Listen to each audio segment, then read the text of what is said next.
I'll never forget standing there in my bedroom. It was dark, it was cold, it was winter in Boston. And for the first time in 3 months, I had beaten my habit of hitting the snooze button. There are so many people in the world, and you know, you may be watching this right now, and you have these incredible ideas, and what you think is missing is motivation. And that's not true.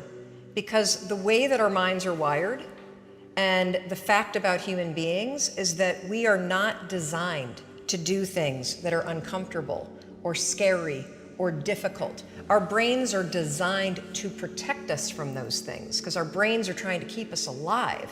And in order to change, in order to build a business, in order to be the best parent, the best spouse, to do all those things that you know you want to do with your life, with your work, with your dreams, you're going to have to do things that are difficult, uncertain, or scary, which sets up this problem for all of us. You're never going to feel like it. Motivation's garbage. You only feel motivated to do the things that are easy, right? Why do you think that is? Oh, I know exactly why that is. Because I've studied this so much, because for me, one of the hardest things to figure out was, why is it so hard to do the little things that would improve my life? And what I've come to realize, and what we'll talk a lot about today, is that the way that our minds are designed is our minds are designed to stop you at all costs from doing anything that might hurt you.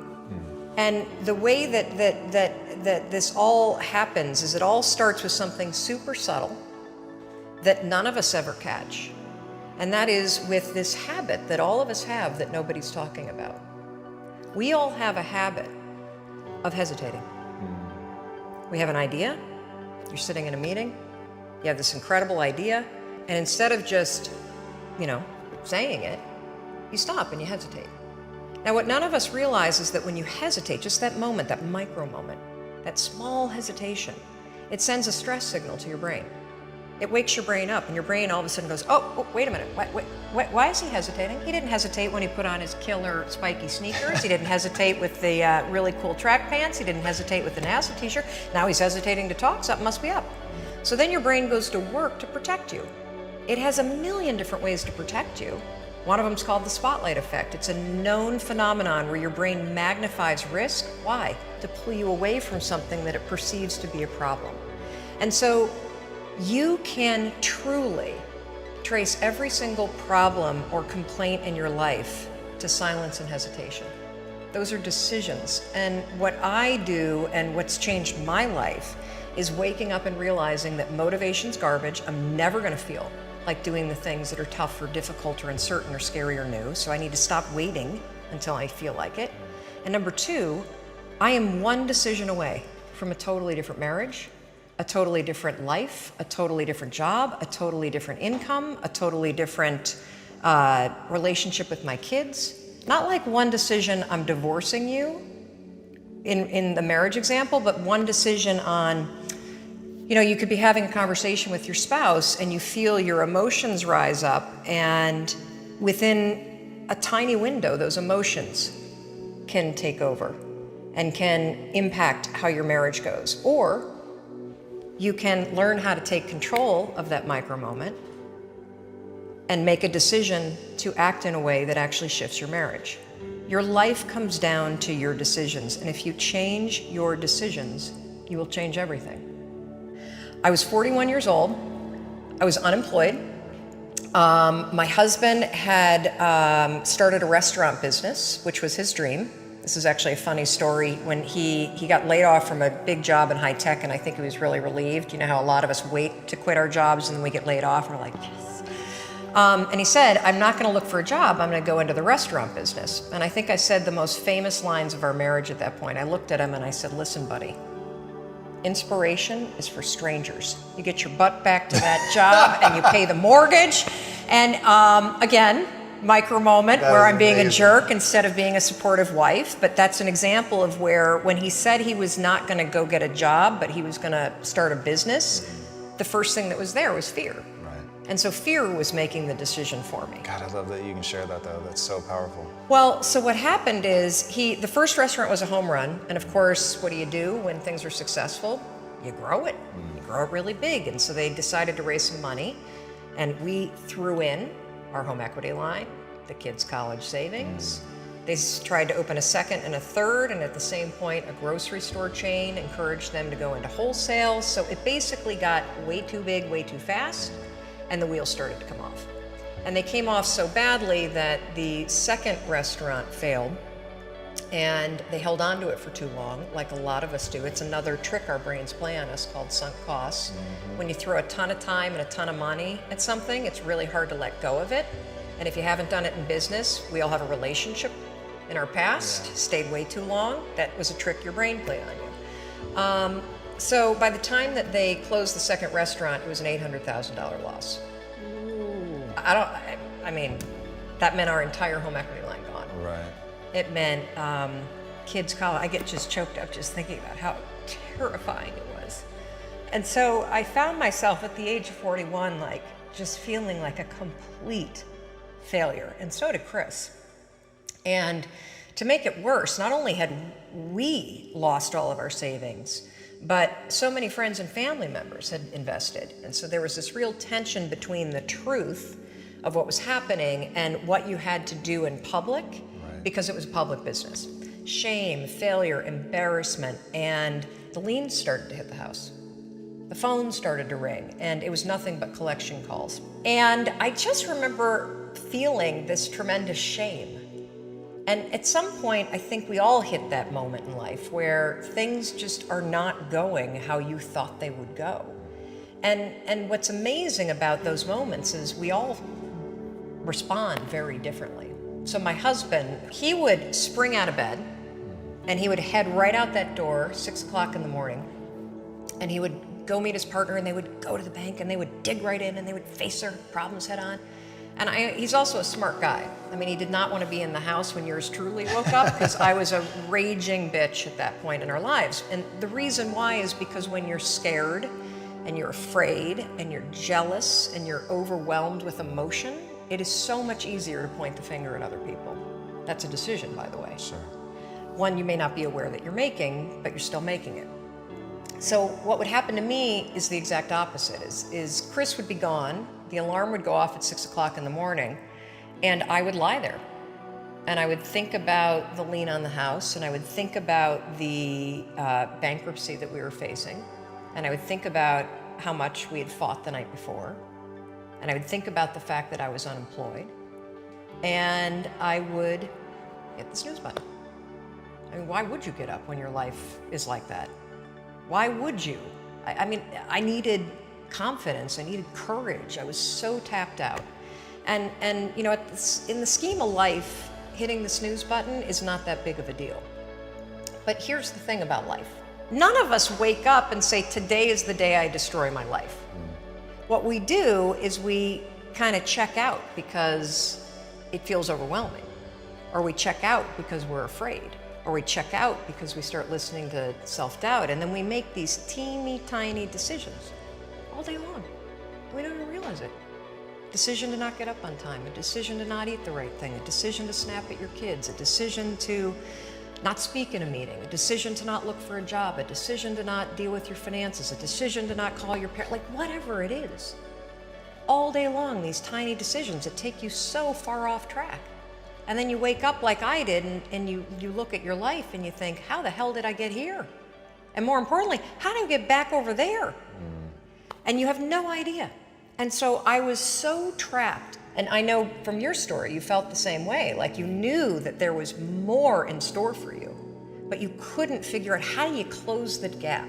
How do you find the power that's in you? How do you discover your greatness? How do you solve these problems? It feels so overwhelming when you can't. I mean, I would go to the grocery store and the items would scan, and I would be sitting there readying my excuse because there was no way that my check card was going to clear. Wow. So I got in this struggle with myself that a lot of us find ourselves in, and that is you get trapped in what I call the knowledge action gap. You know what to do, but you can't seem to make yourself do it, right? I mean, every one of us is one Google search away from a list of instructions that if you follow any of them, it will change your life. But how do you get out of your head and stop thinking about what you need to do and actually do it? And in my case, this stuff was pretty easy. Get up on time, make breakfast for the kids, get them on the bus, start looking for a job. Be nicer to Chris. Don't drink so much. Instead of isolating yourself, pick up the phone and call a friend. Get yourself out into the woods and go for a walk. Start running again. Like all these little things that I was capable of, but I couldn't get out of here. Could not get out of here. And if you're stuck, that's the problem. The problem is you're in your head, you're thinking. That is the universal problem. And it all starts with this knowledge of what to do, and then you hesitate and you think about whether or not you feel like doing it. So for a couple months, I was really stuck. Chris would get up at 6, I'd hit the snooze, and then I'd hit the snooze, and then I'd hit the snooze, the kids would miss the bus. And then every night I'd do the same thing. I'd go in bed. Have you ever had one of those nights? Probably before you started your company, but where you go in bed and you're like, all right, Tom, that's it. Tomorrow, it's the new me. Tomorrow, I'm gonna get up on time. I am gonna go to the gym. I am gonna look for a job. I'm not gonna drink so much. It's gonna be amazing. The new me, the future me. Woo! Let's do this, right? Then you go to bed, and you wake up 7 hours later, and you're like, I don't feel like the new me. It's the only, that's a stupid, see, motivation's garbage. It's never there when you need it. Ever. Ever, ever, ever. And so here's what happened to me, and thank you for wearing the NASA t-shirt. It's a really stupid story. It's a powerful story. So one night, Chris had gone to bed. I'd been struggling. We still had all the same problems. We still had a lien on the house, still facing bankruptcy, still fighting like crazy. I was still unemployed. They still hadn't figured out like the solution yet for the business. And I was about to turn off the TV, and there on the TV, there was this rocket launching, and I thought, oh my gosh, that is it. I am gonna launch myself out of bed like a rocket ship, like NASA, right here, had launched me out of that bed. And I'm gonna move so fast that I don't think. I'm gonna beat my brain. Now, here's a really interesting point. I talk a lot about your instincts and inner wisdom. And we can get into this a little bit later, but a lot of us talk about the fact that you have a gut feeling. But what all this research that I've done for the book and all the speaking that I do, what I've discovered that's fascinating is actually when you set goals, when you have an intention on something that you want to change about your life, your brain helps you. What it does is it opens up a checklist, and then your brain goes to work trying to remind you of that intention that you set. And it's really important to develop the skill, and I say that word purposefully, the skill of knowing how to hear that inner wisdom and that intention kicking in and leaning into it quickly. So for me, my brain saying, that's it, right there, move as fast as a rocket, Mel. I wanted to change my life. And I think most people that are miserable or that are really like dying to be great and dying to have more, we want to change. We want to live a better life. We want to create more for our families. We want to be happier. The desire is there. Again, it's about how do you go from knowledge to action. So the first thing in this story that's important is realizing that the answer was in me. And my mind was telling me, pay attention. Could have also been the bourbon. I had a couple of Manhattans that night. But anyway, the next morning, the alarm goes off, and I pretended NASA was there.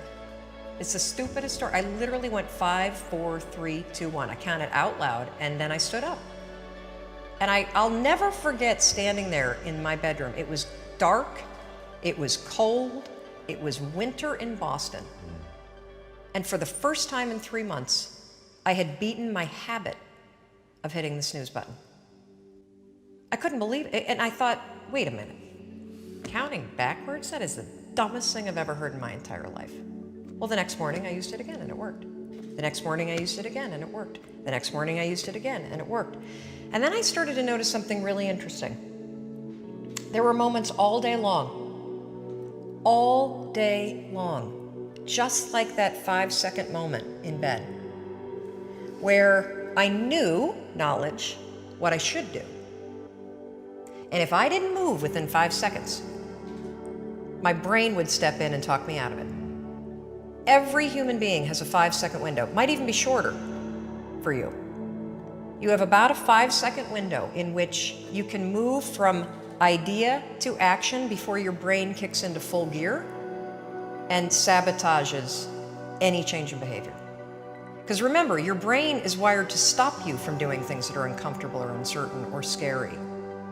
It's your job to learn how to move from those ideas that could change everything into acting on them in the smallest moment. And for anyone right now at home who's thinking like, this sounds too simple, too easy, talk a bit about your community, because reading some of their comments, it's crazy how many people, like the sheer volume of people you quote in your book, but if you also go online and just look at the people that are like directly reaching out to you, it is an avalanche of people that have stories around the 5-second rule. Well, one of the reasons why I'm so excited about this book, and look, you don't have to buy the book.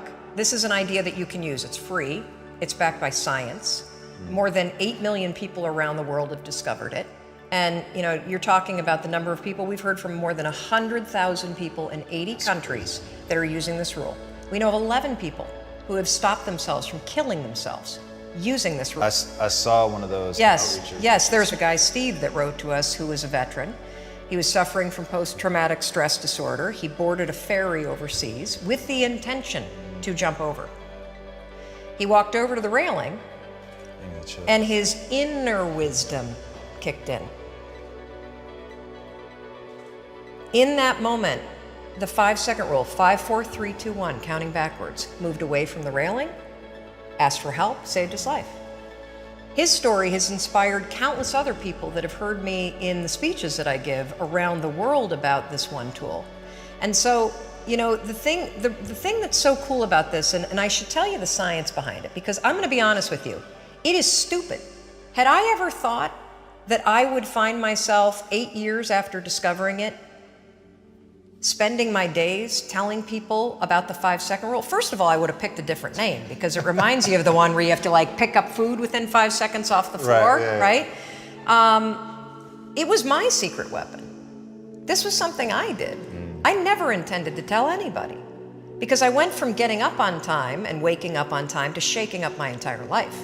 Because when you understand the power of a 5-second decision, and you understand that you always have a choice to go from autopilot to decision maker, everything in your life will change. You will be a different negotiator, you will be different in sales, you will be unstoppable in the gym, because you will realize the amount of garbage that you put in the way of your hopes, of your dreams, of your potential, of your confidence, of your courage. Everything comes down to the decisions that you make. We all know what to do. None of us know how to make ourselves do it. So I started researching it. Why does something so stupid work? Why? Why does something so silly create such powerful and profound change? Well, here's why. The rule is a form of metacognition. Metacognition is a fancy pants term that means something real simple. You can outsmart your own brain in furtherance of goals. There are tricks that you can use that actually outsmart the tricks your brain plays on you in furtherance of a higher purpose. We all know this. You can restrain yourself if you're in a situation that calls for it. You can jump into a raging river to save your dog or your kid. You can direct yourself in ways if it's important to you. And so the rule, what it does is it does something really remarkable. When you count backwards, 5, 4, 3, 2, 1, what you're actually doing is you're interrupting what researchers call habit loops that get encoded as closed loop patterns in your basal ganglia. That's the part of the brain where your feelings, where your emotions, every habit that you have, which is nothing more than behavior that you repeat that you don't even think about. I've heard it referred to as a gearbox. Yeah. To shift your attention. Yes. And so when you go 5, 4, 3, 2, 1, it interrupts what's going on here that's spinning without you thinking, and it moves and awakens your prefrontal cortex. So when you hit 1, your habit has been interrupted. So you've interrupted self-doubt. You've interrupted maybe snapping at your kids. You've interrupted the desire to grab for a drink. You've interrupted procrastination. You've also, by counting backwards, done an action. It's awakened your prefrontal cortex. That is the part of the brain that you need that's awake when you're changing behavior, when you're learning new things. When you hit 1, it's also a prompt. So in the language of research, you'll hear people talk about starting rituals. That is something that's proven to help you learn a new habit. The 5-second rule, when you repeat it, becomes a starting ritual that triggers you to act with confidence, that triggers you that this is a moment for courage, that triggers you to shift gears. And because you've also done the manual work of awakening the part of the brain that you need to change, you've set yourself up for success. It doesn't work if you count up, because you can keep going. And also, counting up doesn't require focus. If you count backwards, 5, 4, 3, 2, 1, it again awakens the prefrontal cortex and it prompts you to move. When you start to use it and then you read about it, you'll see that it's being used all over the place. They use it in the armed services in order to align troops and get them to start an exercise. They use it at elementary schools, 5, 4, 3, 2, 1, at big assemblies to get a huge room full of kids to stop talking. Simple and interesting example, yeah. Because it requires you to focus. It's not a habit. It will become a habit that prompts you to have confidence and courage. But in the beginning, it interrupts patterns of behavior that you do on autopilot. It helps you assert control, and it teaches you how to become the kind of person that moves from thinking about something to actually doing it.